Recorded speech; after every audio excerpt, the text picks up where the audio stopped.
حضرت ہمارا دوسرا سیگمنٹ ہے شبہ کا ازالہ، اور آج شبہ کا ازالہ کچھ ایسا ہے ایسا لگتا ہے کہ کچھ دکھی لوگ ہیں جنہوں نے یہ شبہ کا ازالہ بھیجا ہے، اور شاید ریلیونٹ بھی ہو کچھ لوگوں کی زندگیوں سے، اور وہ اس طرح ہے کہ وہ یہ فرماتے ہیں کہ کچھ لوگ اس لیے ایتھیسٹ ہو جاتے ہیں کیونکہ ان کی دعائیں قبول نہیں ہوتی، اور ان کے برے حالات باوجود عبادت اور دعاؤں کے تبدیل نہیں ہوتے۔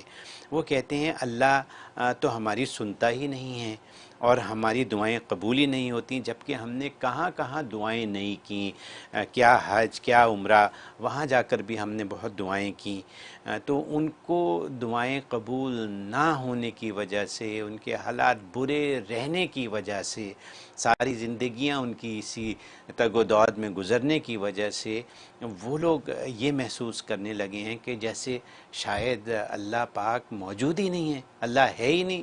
اگر اللہ ہوتا تو جس طریقے سے ہم دعائیں مانگ رہے ہیں یا جو ہماری ضروریات ہیں وہ ضرور ان کو پوری کرتا، کیونکہ وہ پوری نہیں ہو رہی اور نہیں ہوتی تو وہ بدظن ہو جاتے ہیں، اور وہ یہ سوچنے لگتے ہیں، گمراہ ہو جاتے ہیں، شاید وہ یہ سوچنے لگتے ہیں کہ شاید اللہ ہے ہی نہیں اس دنیا میں۔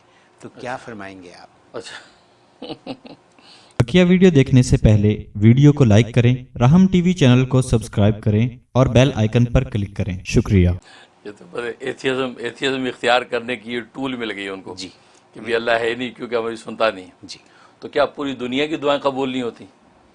اگر پوری دنیا کی دعائیں قبول نہیں ہوتی تو ان کی بات جو پھر بھی سینس کرے گی کہ ہاں یار پوری دنیا کی دعائیں قبول نہیں ہو رہی، ضرورتیں پوری نہیں ہو رہی، اس کا مطلب کوئی ہے ہی نہیں ضرورت پوری کرنے والا، کوئی سننے والا ہے ہی نہیں۔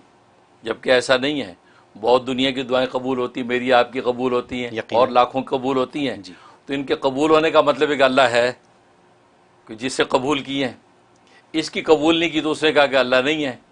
تو یہ تو وہی بات ہوگی کہ میٹھا میٹھا ہپ ہپ کڑوا کڑوا تھو تھو، کیونکہ ہماری تو قبول کی تو ہم تو کہیں گے اللہ ہے، اور آپ کی قبول نہیں کہ آپ نے کہا اللہ نہیں ہے، تو معلوم ہوا کہ یہ انکار آپ کا جو ہے یہ اللہ کے وجود ایگزسٹ کرتا ہے یا نہیں، یہ اس پر آپ کا انکار نہیں ہے۔ اللہ کا وجود تو ایگزسٹ کرتا ہے کیونکہ میری قبول ہو رہی ہیں، کیونکہ بہت دنیا کی قبول ہو رہی ہے، ان کی سن رہا ہے وہ ہے، اس کا مطلب اللہ کا وجود تو ہے۔ تو آپ جو اللہ کا انکار کر رہے ہیں، آپ وجود کا انکار پھر آپ کر نہیں سکتے، کیونکہ یہ دعائیں نہ سننا یہ اللہ کے عدم وجود کی اگر دلیل ہے کہ اللہ ایگزسٹ نہیں کرتا، تو دعائیں جن کی قبول ہوتی ہیں یہ دلیل ہے اس بات کی کہ اللہ کا وجود ہے، کہ اللہ سنتا ہے۔ تو آپ کا انکار تو عدم نفع کا ہے کہ اللہ کا وجود تو ہے لیکن ہمیں اس سے نفع نہیں پہنچ رہا، ہم جو مانگ رہے وہ مل نہیں رہا، تو آپ نفع کی نفی کر رہے ہیں کہ مجھے اس سے بینیفٹ نہیں ہو رہا، لیکن اللہ کا موجود تو ہے۔ تو آپ ایتھیسٹ بننے کا تو جواز نہیں بنتا آپ کو۔ ایتھیسٹ تو کہتے ہیں اس کو کہ اللہ کا وجود ہی نہیں ہے، تو وجود تو ثابت ہو رہا ہے اس وجہ سے کہ اور لوگوں کی سن رہا ہے، وہ آپ کی نہیں سن رہا، اس کا مطلب آپ کو بینیفٹ نہیں مل رہا اللہ کی ذات سے، تو نفع کی نفی ہے کہ نفع نہیں ہو رہا آپ کو، اور وہ آپ کا ایک عقیدہ بن گیا، کہ ایک بلیف بن گیا کہ مجھے نفع نہیں ہو رہا اس ذات سے، لہذا وجود کا آپ انکار کر رہے ہیں۔ یہ تو ایسے کہ فقیر گلی میں سے گزرتا جا رہا ہے، اللہ کے نام پہ دے دو، اللہ کے نام پہ دے دو، کسی نے دروازہ کھول کے لپ ڈال دی آٹے کی، دوسرے دروازے کو بجائے اللہ کے نام پہ دے دو، اس نے دروازے نہیں کھولا، اب وہ کہا کہ یار اندر کوئی ہے ہی نہیں۔ یہ عقیدہ رکھنا اس کی بیوقوفی ہے، اس کو کیا پتا اندر بیٹھا وہ تجھے دینا ہی نہیں چاہتا، پھر تیسرے اس نے لب دے دی۔ اب وہ گلی میں سے یہ کہے گا کہ یار 4 گھروں کے اندر بندے ہیں، 5 میں کوئی بھی نہیں ہے، بھئی ہے لیکن تجھے دینا نہیں چاہتا، کیونکہ مالک اس کی مرضی ہے۔ لیکن وہ فقیر انکار نہیں کرتا کہ اس گھروں میں لوگ نہیں ہیں، وہ یہ کہا کہ یار ہے لیکن اسے دیا نہیں، مجھے اس سے بینیفٹ مجھے کچھ نہیں ہوا۔ تو آپ بھی یہ بات کہیں کہ اللہ کا وجود تو ہے لیکن ان کو بینیفٹ ہو رہا ہے، مجھے بینیفٹ نہیں ہو رہا، مجھے وہ دے نہیں رہا۔ ٹھیک ہے، یہ عقیدہ آپ کو رکھنا چاہیے، لہٰذا آپ کو ایتھیسٹ بننے کا جواز نہیں ہے، ایک بات۔ اور دوسری بات یہ ہے کہ یہ سمجھنا چاہیے کہ ہم مخلوق ہے، وہ خالق ہے۔ مخلوق کے درمیان میں دینے لینے کا طریقہ کار ڈفرنٹ ہوتا ہے۔ اب ایک بادشاہ جب کسی رعایا کو دیتا اس دینے کا اپنا انداز ہوتا ہے، ایک فقیر کسی کو دیتا اس کا اپنا انداز ہوتا ہے، باپ جب دیتا ہے اولاد کو اس کے دینے کا انداز الگ ہوتا ہے، اب شوہر بیوی کو جب دیتا کچھ اس کا انداز الگ ہوتا ہے، بھائی بھائی کو دیتا اس کا انداز الگ ہوتا ہے، دوست کو، تو ہر ایک کی مخلوق میں ہی اپنے اپنے الگ الگ انداز ہے دینے کے۔ ایون ہے کہ انسانوں کے اندر رشتے بدل جائیں تو رشتے بدلنے میں اس چیز کے دینے کا انداز بدل جاتا ہے، تو یہاں خالق و مخلوق کے دینے کے انداز نہیں بدلیں گے، وہ تو خالق ہے، اس کے دینے کا انداز الگ ہے. آپ کو اس انداز جو اس کے دینے کا وہ سمجھنا چاہیے پہلے کہ یار اللہ دیتا اس دینے کے انداز کیا ہوتے ہیں. وہ انداز آپ کو پہلے سمجھنا چاہیے. گویا کہ اسی کو معرفت کہتے ہیں کہ اللہ کی ذات و صفات کی پہلے آپ معرفت تو حاصل کریں. جس کے رسول اخلاص اتری، قل اے پیغمبر ان کو کہہ دو وہ اللہ احد، وہ اللہ ایک ہے. اللہ الصمد، وہ بے نیاز ہے. یہ بلیو رکھو بے نیاز ہے، جب مانگو تمہیں دے دے گا. نہیں، وہ اس کی مرضی ہے، دینا چاہے دے دے، کسی کو بغیر مانگے دے دے، کسی کو مانگنے پر نہ دے. اس کی صمدیت پر ایمان رکھو پہلے. یہ نہیں کہ آپ کا میں نے مانگا تو مجھے دے دے، تو آپ نے اللہ کو تو مجبور کر دیا. ہر مانگنے والے کو دے لازمی اس کے منشا کے مطابق، کہ میں نے $100 مانگے $100 ہی آنے چاہیے. تو آپ نے تو اللہ کو مجبور کر لیا، تو خدا آپ ہو گئے، وہ نہ ہوا. آپ اپنی مرضی کے مطابق چاہ رہے ہیں نا، یعنی اللہ کو ڈکٹیٹ کر رہے ہیں. تو یہ غلط. آپ کو کا کام مانگنا ہے. اب وہ کس انداز سے دیتا ہے وہ انداز نبی نے بتا دیا کہ اللہ کے دینے کا انداز ڈیفرنٹ ہے. بس اوقات اللہ وہی دے دیتا جو تم نے مانگا. تم نے کہا یا اللہ مجھے فلاں نوکری دے دے، اللہ نے وہ نوکری کا لیٹر مل گیا، آپ یا شکر ہے مجھے مل گیا. ہمارا ستیجے سے اسی کو سمجھتا ہے کہ اللہ نے سن لی. لیکن نبی فرماتے نہیں، بس اوقات اللہ اس سے بہتر دیتا ہے. وہ نہیں دیتا، اس سے بہتر آپ کو عطا کرتا ہے.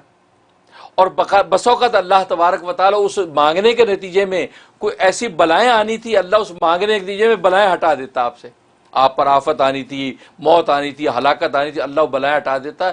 وہ نفع تو آپ کو نظر ہی نہیں آ رہا کہ بلائیں کتنی ہٹا دی. اور فرمایا کہ چوتھا طریقہ اللہ کا دینے کا یہ ہے کہ اللہ دنیا میں جب نہیں دیتا نا، تو اللہ کے اصل تو آخرت ہے. دنیا کی تو بظاہر کوئی قیمت نہیں. وہ یہ سوچتا ہے یہ بندہ ایسا، اس کا بینیفٹ وہاں کام آئے گا اس کو. یا نہیں، دنیا میں ابا بعض دفعہ اولاد کو سفر میں بھیجتا ہے نا، کہتے بیٹا یہ $100 رکھ لو، اس کو خرچ نہیں کرنا.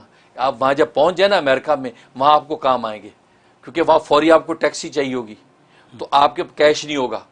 ٹریول چیکس آپ کہاں لے کے پھریں گے، یہ کیش $100 رکھو. وہ کہتا پورے سفر میں خرچ نہ کرو، وہاں کرو. تو ابا کو پتا ہے امریکہ میں اتر کے ڈالر چاہیے کیش اس کو فوراً، تو ٹیکسی روکے گا، منزل پہ پہنچے گا. اسی ربا بھی سوچ رہا ہے یار اس بندے کی جو سچویشن ہے، یہ دنیا ایک سفر کا ایک راستہ، مسافر خانہ ہے، یہاں اس کو کام نہیں آئے گا، یہ آخرت میں جب آئے گا نا وہاں اس کے کام کی چیز ہے یہ. تو اللہ کہتے ہیں کہ اس کا جو ہے بینیفٹ آگے رکھ لو. تو نبی نے فرمایا چوتھا نفع یہ کہ اللہ آخرت میں اس کا بدلہ دے گا. وہاں اس کو بینیفٹ، دنیا تو اس کی نکل جانی، کیونکہ اس کا مقدر اللہ دیکھ رہا ہے کہ یار اس کو میں نے بہت دے رکھا ہے، انف ہے، یہ خام کا ایکسٹرا مانگ رہا ہے، یہ بھی ضائع ہو جائے گا، اس کو آخرت کے لیے میں رکھ لیتا ہوں. اب وہاں جب پہنچے گا اللہ وہاں پوری کرے گا اس کی دعا. اور اتنا دے گا کہ نبی کریم صلی اللہ علیہ وسلم فرماتے ہیں کہ وہ اس کے منافع دیکھ کے تمنا کرے گا کاش دنیا میں میری ایک بھی دعا قبول نہ ہوئی ہوتی، یار ساری مجھے یہی ملتی. تو معلوم ہے کہ دیکھو اللہ کے دینے کا انداز. تو یہ آپ کی ناقص عقل ہے کہ آپ نے اس کے دینے کا انداز سمجھے نہیں ہیں، اور آپ اپنے انداز پر خدا سے جو خدائی کروا رہے ہیں. تو پھر تو آپ خدا ہوئے، وہ خدا تو نہ ہوا، اس کو تو آپ نے مجبور کر دیا. اور ایک اور اہم نقطے کی بات یاد رکھیں، ہم جو عبادات کرتے ہیں، ہم جو دعائیں مانگتے ہیں، یہ عبادات اور دعائیں بطور شکرانہ کے مانگتے ہیں. جو آلریڈی دیا ہوا ہے اس کا شکرانہ ادا کرتے ہیں، مزید لینے کے لیے نہیں مانگتے. یہ بہت اہم نقطہ یاد رکھیں. جی ناظرین بھی اس نقطے کو پلے باندھ لیں. ہم جو نماز پڑھتے ہیں، روزے رکھتے ہیں اور ذکر کرتے ہیں، خدا سے دعائیں کرتے ہیں، یہ آلریڈی جو نعمتیں خدا نے دی ہیں بغیر مانگے. دیکھنے والی آنکھ بغیر مانگے دے دی، سننے والے کان بغیر مانگے دے دیے، بولنے والی زبان بغیر مانگے دے دی، ہاتھ پیر بغیر مانگے دے دیے. یہ پورا جسم و جان کا وجود کہ دنیا کی میڈیکل سائنس کی کائنات ان سے اکٹھے ہو جائیں تو ایک بال بنا نہیں سکتے ہیں، وہ اللہ نے بغیر مانگے دے دیا. تو یہ ساری جو عبادات ہماری ہیں یہ اس کا شکرانہ کرتے ہیں. تو آلریڈی نعمت کا شکرانہ کر رہے ہیں، تو شکرانے کے وقت میں کوئی مزید کی تمنا کرتا ہے؟ یہ خود نانسنس بات ہے. اب آپ پہ کسی نے احسان کیا، آپ نے کہا یار تھینک یو، وہ کہتے یو ویلکم، یہ کہتا ہے. اب یہ تھینک یو کا مطلب ہے کہ وہ اور دے دے آپ کو، یہ کس نے کہا ہے؟ تو اللہ نے آلریڈی آپ کو جو دے رکھا ہے یہ ہماری عبادات. اور اس پر علماء نے عجیب بات لکھی ہے کہ ہمیں تو یہ چاہیے تھا کہ جو آلریڈی نعمتیں اللہ نے دے رکھی ہیں اس پر 24 گھنٹے سجدے میں پڑے رہیں، کیونکہ ہمیں ایسی نعمت دی ہے کہ دنیا میں ایک دانت جیسا دانت نہیں بن سکتا. ایک ہڈی ٹوٹ جائے، جیسے آج میں نے بتایا ہڈی جوڑ نہیں سکتا کوئی، تو خدا نے جڑی جڑائی ہڈیاں دے دی آپ کو. ایسا نظام آپ کی جسم و جان کا دے دیا، پھر ضروریات زندگی ایسی دے دی ہیں کہ آپ آپ کی عبادت اس کا شکرانہ ہے، آپ 24 گھنٹے عبادت میں لگیں، لیکن اللہ نے پھر بھی آپ کی فطری خواہش پر کہا کہ کوئی 5 بجے نماز پڑھ لو، سال میں روزے رکھ لو، سال میں زکوٰۃ دے دو، زندگی میں ایک حج کر لو، بس میں خوش ہوں، باقی تم جو ہے عبادت کرو.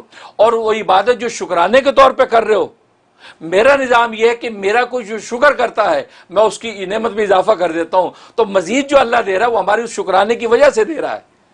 ہمارا مانگنا اس کی جواز نہیں ہے کہ ہم مانگ رہے تب دے رہا ہے، وہ ہم شکرانہ جو ادا کر رہے ہیں پہلی نعمتوں کا، وہ شکرانے کے طور پہ اللہ مزید دے رہا ہے.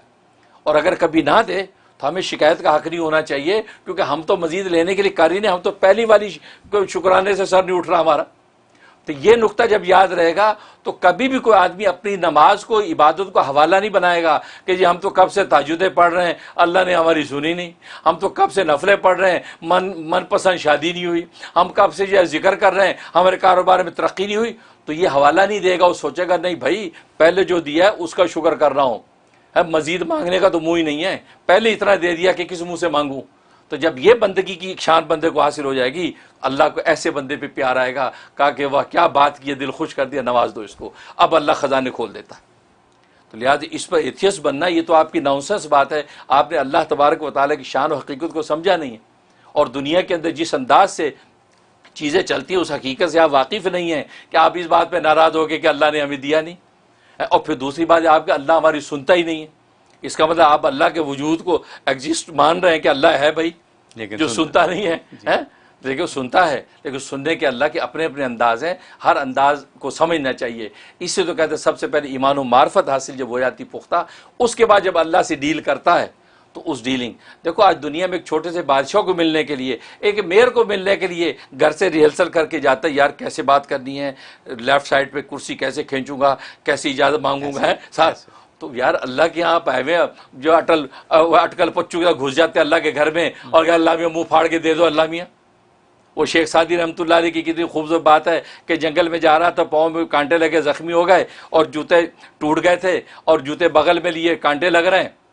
اب جب آسمان کی دیکھا، یا اللہ کیا ہو گیا سعدی کو، اس کے بعد جوتا بھی نہیں ہے، ہم تیرے دین کے لیے کہاں مارے پھرتے ہیں، جوتے سے بھی معروم ہیں. تو یہ کہا کہ میں کوفہ پہنچا، کوفہ کے جامع مسجد میں دیکھا ایک شخص جس کے دونوں پاؤں نہیں تھے، سجدے میں گر گئے، یا اللہ اس بیچارے کو تو پاؤں نہیں ہے، میں جوتے کی شکایت کرتا ہوں، میرے پاؤں تو سلامت ہیں. آج آپ کو سر کی ٹوپی دے دے آپ تھینک یو کرتے ہیں، جسے سر دیا اس کا تھینک یو نہیں. آپ گھڑی کو تحفہ دے دے تھینک یو کرتے ہیں، جسے کلائی دی جس پہ گھڑی سجے گی اس کا تھینک یو نہیں. آج آپ انگوٹھی کو تحفہ دے دے تھینک یو کرتے ہیں، جی ماشاءاللہ آپ نے انگوٹھی دی مجھے جس میں انگلیاں تاکہ جس پہ انگوٹھی سجے گی اس کا تھینک یو نہیں. تو تھینک یو تو ہم اللہ کی پہلے سے دی ہوئی چیزوں پہ کر رہے ہیں، مزید مانگنے کا تو ہمیں منہ ہی نہیں ہے. بالکل صحیح، بہت بہت بہت خوبصورت بات.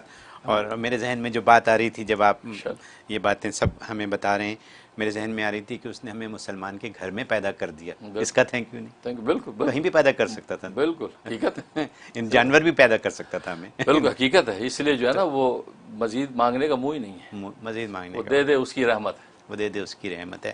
لیکن یہ بھی صحیح ہے کہ ہمیں مانگتے ہی رہنا چاہیے. بالکل بالکل مانگتے ہی رہنا چاہیے اور عبادت کرتے ہی رہنا چاہیے. جب اس کی مرضی ہوگی وہ دے گا. بہت خوب، بہت شکریہ. Very very very again eye opener. ایسی باتیں ہیں کہ جو ہمیں ہمارے ایمان کو مضبوط کرتی ہیں. یہ باتیں ایمان کو مضبوط کرنے والی ہیں، اور اس کے لیے آپ کا بھی بہت شکریہ.